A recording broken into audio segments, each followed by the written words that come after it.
As soon as Indian states began announcing lockdowns, questions started arising. What about the daily wage earners? What about the homeless? How will they survive without any money or food? Our state, Assam, announced a lockdown which was to be implemented from the 24th of March 2020. But immediately after this announcement, our Honorable Prime Minister Shri Narendra Modi announced a 21-day nationwide lockdown from 25th of March 2020. One point that got stuck in my mind was a request that our Prime Minister had made for each individual to take responsibility of few other individuals by providing them the basic means like food and water during the lockdown period. On the night before the lockdown, myself, Ashish Jalan and Pankaj Bansal were on a conference call. We were discussing about ways in which we could help the unprivileged section of the society. We knew that we could gather the financial resources, but could the money be converted to something suitable to direct human consumption, something which is absolutely ready to eat for the people. We had put a message in our chapter BNI Caliber WhatsApp group that we wanted to do something to help the poor in these difficult times. We gathered the members who were interested in joining hand with us in terms of financial help, volunteering, or whoever had any ideas about our way ahead. We formed another WhatsApp group with this member and started discussing about the ideas. The message that we put in our chapter WhatsApp group was also read by Dhruv Arya, a co-member who happens to own a restaurant and sweet shop chain in Guwahati. He called me immediately and told me that he had already started using his now idle kitchen for this noble cause. He had all the plan chalked out and was also feeding a few hundred people on a daily basis. Just before the lockdown started, I was having a word with my uncle who lives in Mumbai, and he suggested me that we could feed a few hundred people using our kitchen.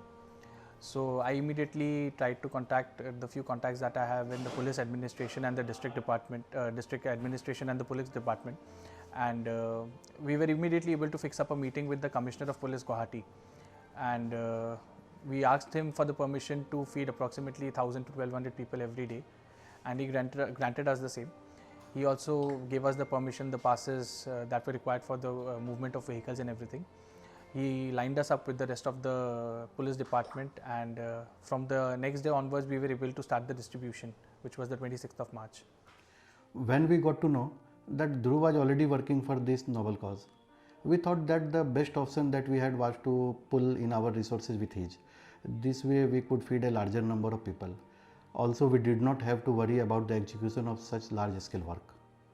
We then started working on the financial resources, and then our chapter put up a great act together.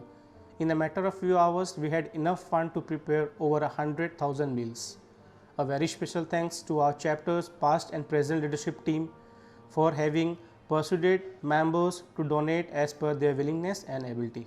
It was at this point we realized the true power of BNI. We went into tier 4, tier 5 referrals with regards to donations.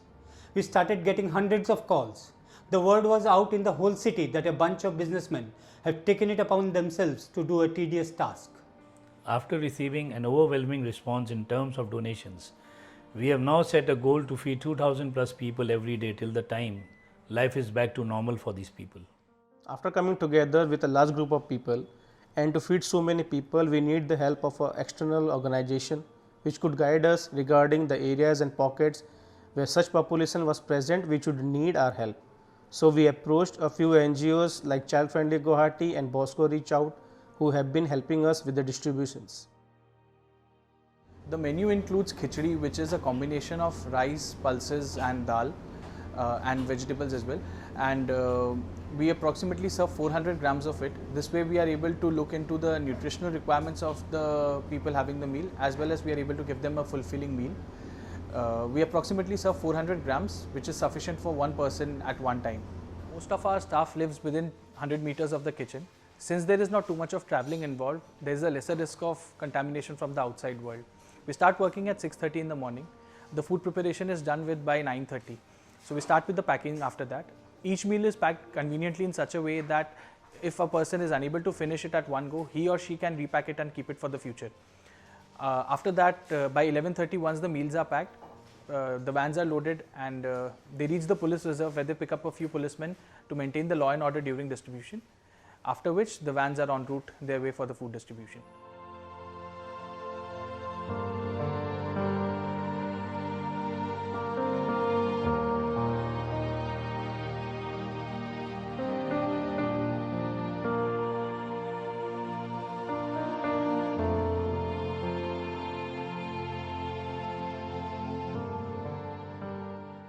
We hope to continue doing this work for quite some time now. The economy is going to take its time to stabilize.